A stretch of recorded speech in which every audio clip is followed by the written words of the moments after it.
কিছুই করা হয়নি। বেড়াতাম, এখন বাসায় থাকি। লিখতাম, ভাষা খুঁজে পাই না। চাকরি করতাম, হারিয়েছি। রাজনীতি নিয়ে ভাবতাম, ভাবি না। স্বপ্ন দেখতাম, ঘুম হয় না আজকাল। একা একা থাকি। ভাগ্যিস আব্বাজান চারতলা বাসা রেখে মারা গেছেন। বাসা ভাড়া দিয়েই চলে জীবনযাপন। সারাদিন বাসায় কাটে। সন্ধ্যার পর কোনো দিন বেরোই, উদ্দেশ্যহীন হাঁটি মানুষের ভিড়ে। একদিন দেখা হয় তুলির সাথে মৌচাক মার্কেটের সামনে। জানায় তার লিভারে ক্যান্সার। 11 দফা ইন্ডিয়ায় গিয়ে কেমোথেরাপি দিয়েছে। মাথার চুল ছোট, রং পুড়েছে। বাসার ঠিকানাতে বলে একদিন বেড়াতে যেতে। যাই না। এর 2 মাস পর আবার দেখা তুলির সাথে হাইকোর্টের মাজারের সামনে। আমিই তাকে আগে দেখেছিলাম। দেখে ফুটপাত পাল্টে অন্যদিকে পা বাড়াচ্ছিলাম। ডাকলো, বলল, মরে যাব, বাসায় যেও। মানুষের মৃত্যু নিয়ে এক ধরনের রোমান্টিকতা আছে, আমার পছন্দ না। তবু একদিন গেলাম তুলির বাসায়। মানুষের জীবন আসলে কিছুই না, এই টাইপের কথাই বেশি শোনালো তুলি। তার 3 মাস পর তুলি মারা গেল। আমার মনের রোগ দেখা দিল এরপরেই। কোমরে বসে ভয়ে ভয়ে দেখি পায়ুপথে আমার রক্ত বেরোচ্ছে কিনা। দেখি প্রতিদিন, একবার নয় কয়েকবার।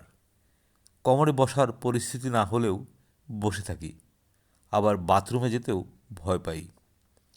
মৃত্যু নিয়ে রোমান্টিকতা একদম আমার পছন্দ না, কিন্তু আমি রোমান্টিক হয়ে উঠতে থাকি। মৃত্যু বিষয়ক যেখানে যা পাই পড়ি, গান শুনি। অসীম আকাশ এভাবে আস্তে আস্তে আমার সসীম মাথার ভেতর ঢুকতে থাকে। আমি চুলোয় পানি ফুটাতে দিয়েছি, গরম পানি দিয়ে গোসল করব বলে।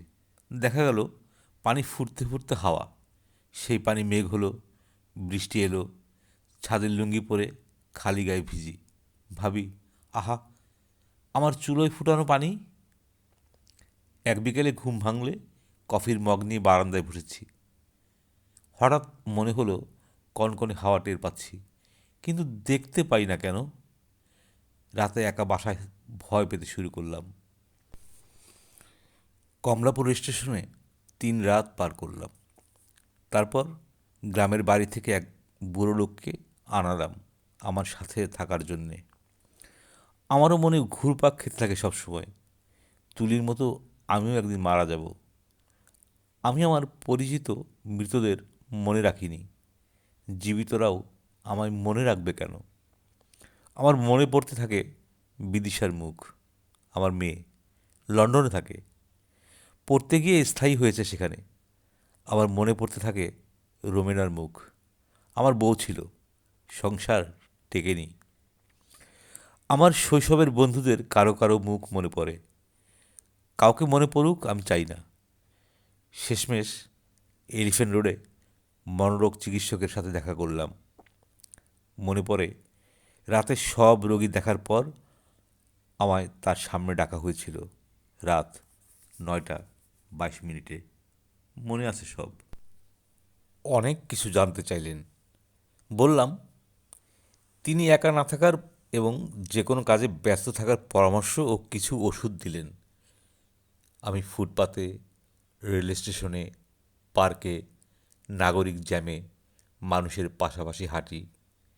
তারা কী নিয়ে মশগুল বোঝবার চেষ্টা করি। তাদের সঙ্গে এভাবে মিশে যাই। দেখি সবই পুরনো আলাপ। বাজার, সংসার, ক্যারিয়ার সব একাকার। রাত হলে গোলাপি রঙের ল্যাক্সো টানিল, আধো ঘুম আধো জেগে থাকা, এভাবেই যাচ্ছিল দিবারাত্রি। একদিন আমাকে একজন ফেসবুকের সাথে পরিচয় ঘটিয়ে দিল। আইডি করলাম, প্রোফাইল লিখলাম, কিছু পুরনো ছবি আপলোড করলাম, কিছু বন্ধু জুটল। ফেসবুকের খুঁটিনাটি ব্যাপারগুলো রপ্ত করতে বেশ কিছুদিন লেগে গেল। এবার একটা স্ট্যাটাস লিখতে হয়, শেয়ার করতে হয়। কী লিখব কিছুই খুঁজে পাই না। বন্ধুদের স্ট্যাটাস পড়ি, কত কিছু নিয়ে যে তারা মেতে থাকে। আহা, আমি যদি তাদের মতো মেতে থাকতে পারতাম। একদিন রাতে বসে আছি ফেসবুকের সামনে, কারো অ্যালবাম দেখছিলাম হয়তোবা। হঠাৎ মনিটরের নিচের দিকে ডান কোণে একটা লাল সিগন্যাল জ্বলে উঠতে দেখি। সাথে সাথে একটা ছোট বক্স ভেসে ওঠে। অরিন রহমান নামের একজন বলে, হাই। জবাব দিই, হুম। হুম কি? ঘুম। ঘুম পেয়েছে তোমার? না। আমার এখানে ভর দুপুর, তোমার তো বেশ রাত, জেগে আছো যে? কি ব্যস্ত? না। কি করো তুমি? আমার হঠাৎ কি মনে হলো, ভাবলাম একটু ভয় দেখাই, উদ্ভট কথা বলি, টেক্সট পাঠাই। তুমি কি জানো তুমি কার সাথে কথা বলছো? কার? মৃত মানুষের সাথে। তারপর বেঁচে উঠলে কিভাবে? যার সাথে কথা বলছো তিনি নেই। তুমি কে? হ্যাকার। যার আইডিতে কথা বলছো তিনি মারা গেছেন। তারপর অফলাইনে চলে গেলাম। অরিন রহমানের ইনফো, প্রোফাইল, অ্যালবাম কিছুই দেখলাম না। আগ্রহ কাজ করলো না। শেষ রাত, ঘুমানো দরকার। ঘুম, ঘুম, ঘুম। তুলিকে মনে পড়ল। শেষের দিকের অসুস্থ তুলি নয়, সুস্থ তুলির সুন্দর শরীর। পর্ন সাইটে সার্চ দিলাম, তুলিকে খুঁজলাম এইসব মুখগুলোয়। ডুব সাঁতারের নেশায় পেয়ে বসল। তুলি মারা গেছে, তাতে কি? আমি তুলিকে নিয়েই ডুব সাঁতারে মেতে উঠলাম। পরদিন তুলিকে নিয়ে রাতের ওই ব্যাপারটা মনে পড়তে একটু অস্বস্তি।